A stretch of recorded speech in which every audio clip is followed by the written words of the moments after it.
नमस्कार दोस्तों, एमपी पटवारी आपकी बारी यूट्यूब चैनल में आपका स्वागत है। मेरा नाम है अनिकेत पांडे और मैं आज आपसे जुड़ गया हूं। और चलिए देखते हैं, आज हम जिस टॉपिक का डिस्कशन करने वाले हैं वो एग्ज़ाम में 2 से 3 नंबर का वेटेज गेन करता है। तो आइए ज़्यादा बात ना करते हुए देखते हैं कि टॉपिक का इस टॉपिक के क्या एग्ज़ाम में मायने हैं और आप इसे किस तरह से ईजिली समझ सकते हैं और इसमें पूरे के पूरे नंबर आप हासिल कर सकते हैं। तो चलिए देखते हैं। सबसे पहले एवरेज का मतलब जो हमारे पास निकल के आता है कि एवरेज होता क्या है। तो अगर मैं बात करूं एवरेज की जिसे हिंदी में क्या कहते हैं, जिसे हिंदी में कहते हैं औसत। औसत, ठीक है। तो मेरे पास अगर मैं औसत की बात करूं फॉर्मूले में, जो आपके ट्रेडिशनल आपने फॉर्मूले पढ़ रखे हैं, तो होता है क्या, सम ऑफ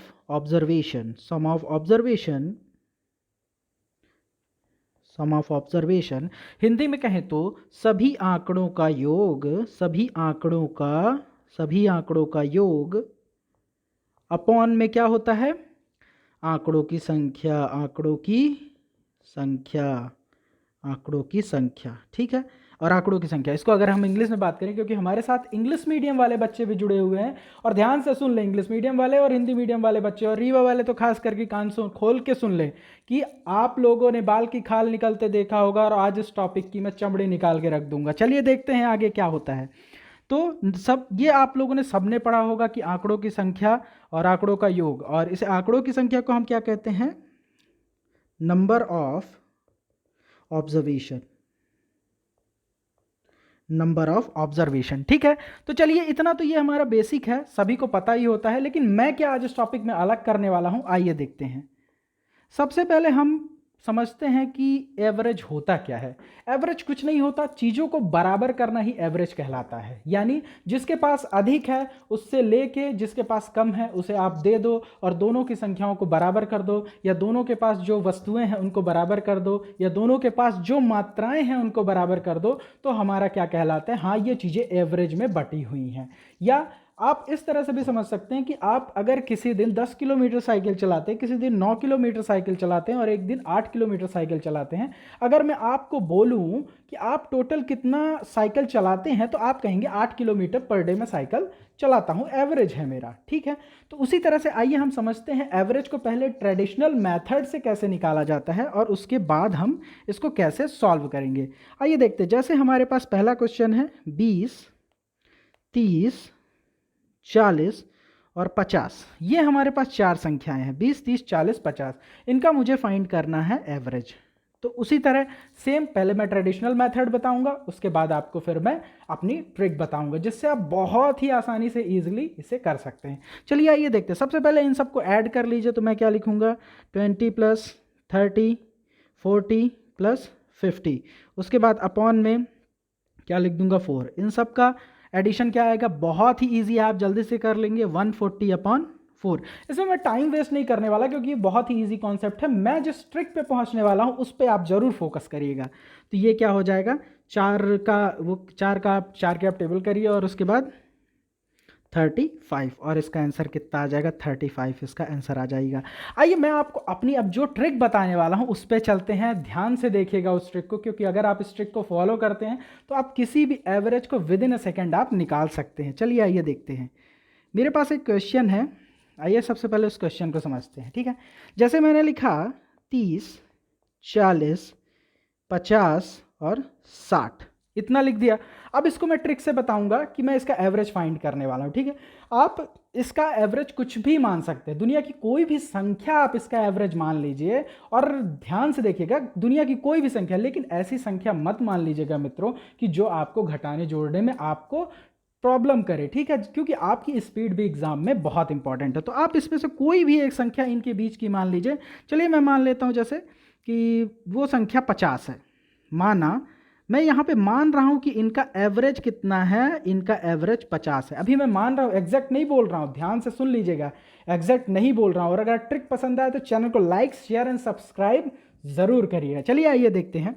अब माना मैंने एवरेज 50 है, तो सबसे पहले आपको क्या देखना है, जो हमारा पहली संख्या लिखी हुई है, जो हमारी पहली संख्या लिखी हुई है 30, ठीक है। तो ये 30 हमारा जो लिखा हुआ है 30, वो इस 50 से कितना छोटा है। तो हम कहेंगे 30 इस 50 से 20 छोटा है, तो हम यहाँ लिख देंगे कितना, -20। कितना लिखेंगे, -20। चलिए लिख दीजिए -20, -20 लिख दिया।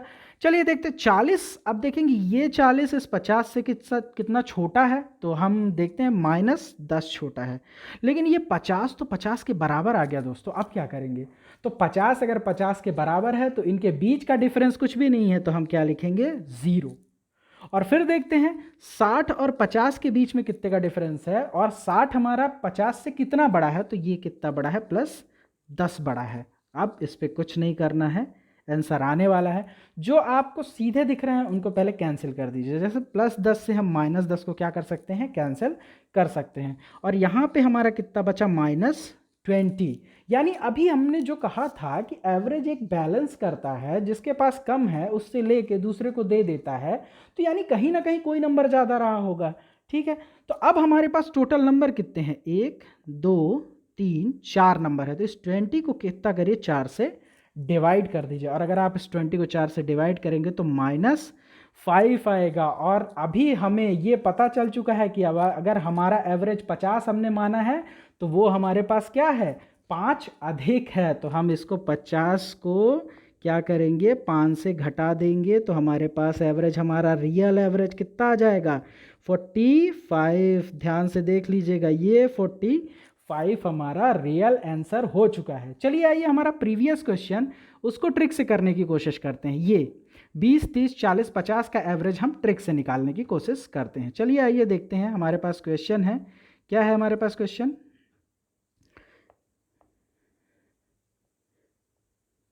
20 30 40 और 50, ये हमारे पास क्या है, क्वेश्चन है। चलिए इसको ट्रिक से करने की कोशिश करते हैं। कुछ भी इसका एवरेज आप मान सकते हैं, कुछ भी, इवन पॉइंट में भी कोई नंबर मान सकते हैं, बस आप कॉन्सेप्ट को ध्यान रखिएगा। चलिए आइए देखते हैं। सबसे पहले हम इसको एक एवरेज मान लेते हैं कि चलिए हमारा एवरेज यहाँ पे कितना है, 30 है। हम क्या मान लेते हैं, हमारा एवरेज यहाँ पे कितना है, 30 है। चलिए 30 एवरेज मान लेते हैं, ठीक है ना। अब देखिए कि हमारा 20 जो है 30 से कितना छोटा है। तो सबसे पहला स्टेप है, यहाँ पे क्या लिखेंगे, -10 छोटा है। 30 30 के बराबर है, इस पर कोई डिफरेंस नहीं है, तो 0 लिखे। 40 जो है वो 30 से कितना बड़ा है, तो हम लिखेंगे +10 बड़ा है। और 50 जो है 30 से कितना बड़ा है, तो हम देखेंगे +20 बड़ा है। ठीक है, जो कैंसिल हो रहा है, +10 से -10 को आप क्या करिए, कैंसिल कर दीजिए। और अभी देखिए, अभी हमारे पास ये जो +20 आया है, ये जो 20 बचा हुआ है, इस पे किसका डिवीज़न करना है, 1 2 3 4, इस पे 4 का क्या करिए, डिवीज़न कर दीजिए। और जैसे ही आप इसको 4 से डिवाइड करेंगे तो क्या आ जाएगा हमारे पास, +5। यानी कि हमें क्या पता चल रहा है, हमने जो एवरेज माना है वो अभी हमारा एवरेज कितना है, 5 छोटा है। तो इस पे हम क्या करेंगे, 5 ऐड करके हम अपना आंसर क्या लिख देंगे, 35। और यही हमारा क्या हो जाएगा, रियल एवरेज। देखिए जो हमने यहाँ पे निकाला हुआ है 35, इस एवरेज को देखिए, ये सेम आंसर आ रहा है। तो अगर आप इस ट्रिक को, अगर आपको ये ट्रिक अच्छी लगी हो तो ज़रूर सबके साथ शेयर करिए और चैनल को लाइक करिए। और रीवा वाले बच्चे लास्ट में, और जो जितने भी बच्चे यहाँ पे सुन रहे हैं, लास्ट में एक क्वेश्चन है, उसका कमेंट जरूर करिएगा और उसको, उस क्वेश्चन का आंसर इसी ट्रिक से निकालिएगा, क्योंकि वो क्वेश्चन इसी ट्रिक पे बेस्ड है। आइए देखते हैं MP पटवारी प्रीवियस ईयर में आए हुए कुछ क्वेश्चन, उनको कैसे डील करना है हमें, क्या इसके डिफिकल्टी लेवल हैं, इनको हम देखते हैं। चलिए हमारे पास पहला क्वेश्चन जो है वो है, क्या है, देखिए आइए पढ़ते हैं। पहला क्वेश्चन औसत निकालना है, बहुत ही इजी है। हमारे पास जैसे 17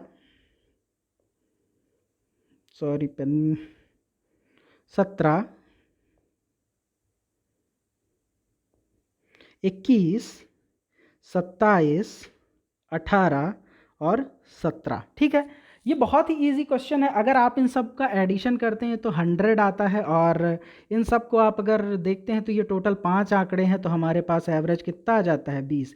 ये बहुत ही इजी क्वेश्चन है, मैं जस्ट इसलिए लेके आया हूँ कि आपको दिखा दूँ कि आप इसका हवा मत बना लीजिएगा, इस एग्ज़ाम को डरिएगा नहीं। इस एग्ज़ाम में बहुत ही ईजी क्वेश्चन आते हैं, आपको मैथ्स और रीजनिंग में 20 में 20 आपको पाने हैं। तो इसलिए इस टॉपिक की चमड़ी खींचने के लिए, इस टॉपिक की अगर आपको मैं चमड़ी खींच के दिखा दूंगा तो आप इस टॉपिक में डरना बंद कर देंगे। बहुत ज़्यादा भौकाल क्वेश्चन नहीं आते हैं दोस्तों, इसलिए मैं जस्ट ये क्वेश्चन आपका फियर दूर करने के लिए लाया था। तो ये बहुत ही ईजी क्वेश्चन है। चलिए देखते हैं अगला क्वेश्चन जो थोड़ा सा अच्छा लेवल रखता है हमारे पास। आइए उस क्वेश्चन को डिस्कस करते हैं। आइए देखते हैं, हमारे पास एक बहुत ही बेहतरीन क्वेश्चन है दोस्तों। इस क्वेश्चन को हल्के में मत लीजिएगा, क्योंकि कभी कभी एग्जामिनर आपके साथ खेल करता है। आइए देखते हैं। इस क्वेश्चन में कहा क्या गया है, हमारे पास ए बी सी डी 4 संख्याएं हैं, ठीक है। हमारे पास उसने ये कहा हुआ है कि ए बी सी और डी 4 संख्याएं हैं, जिनमें से पहली 3 संख्याओं का औसत वो कितना दे रहा है 16, और आखिरी 3 संख्याओं का औसत वो कितना दे रहा है हमें 15। और इसने बोल भी दिया है कि जो 4th नंबर है यानी d इज इक्वल टू है वो कितना है हमारे पास 18। तो हमें क्या निकालना है, a निकालना है। देखिए मित्रों, एक बार में इस क्वेश्चन को ऐसे अगर आप एक फॉर्मेट बना लेते हैं तो आप क्रिस्टल क्लियर हो जाते हैं कि आपको फोकस किस पे करना है, इस a पे आपको फोकस करना है, ठीक है। इस a पे आपको एकदम से फोकस करना है, ठीक है। चलिए आइए इसका सोल्यूशन देखते हैं। इसने क्या बोला है, हमारे पास 4 नंबर हैं, ठीक है, ए बी सी डी। प्रथम तीन नंबर हमारे पास कौन है, ए प्लस बी प्लस सी का औसत दिया हुआ है। तो इनका औसत निकालने के लिए हम बटे 3 और इज इक्वल टू क्या करेंगे 16, यानी हमारा पहला इक्वेशन बन चुका है। और हम क्या लिख सकते हैं, A plus B plus C is equal to 48, equation first, ठीक है। चलिए आगे देखते हैं।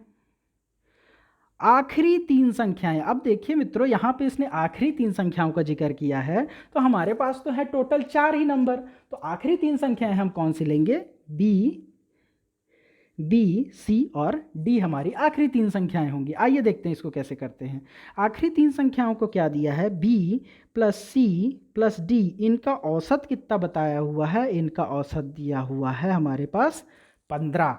तो हम क्या लिखेंगे, B plus C plus D is equal to 45, और ये हमारे पास तैयार हो गया क्या, इक्वेशन नंबर 2। अब देखिए आगे क्या करना है।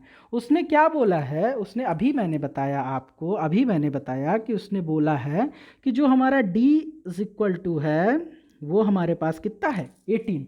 तो चलिए आइए d is equal to equation number 2 पे पुट करके देखते हैं यहाँ पे।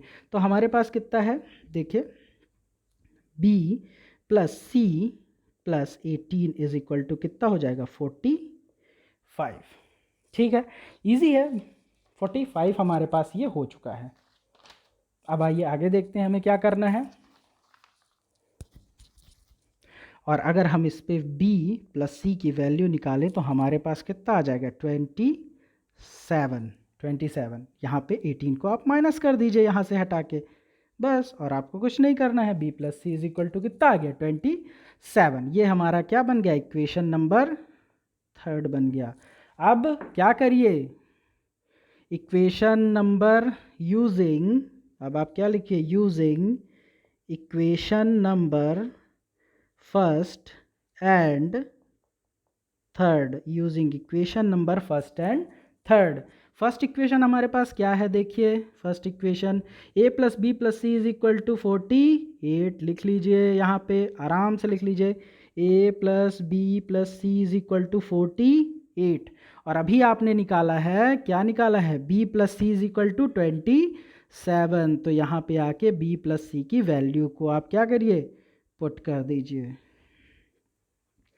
b plus C is equal to कितना निकाला अभी आपने 27 इज इक्वल टू 48। तो a बराबर हमारे पास कितना हो जाएगा 48 माइनस 27 इज इक्वल टू 21, और यही हमारा क्या हो जाएगा आंसर 21 आंसर।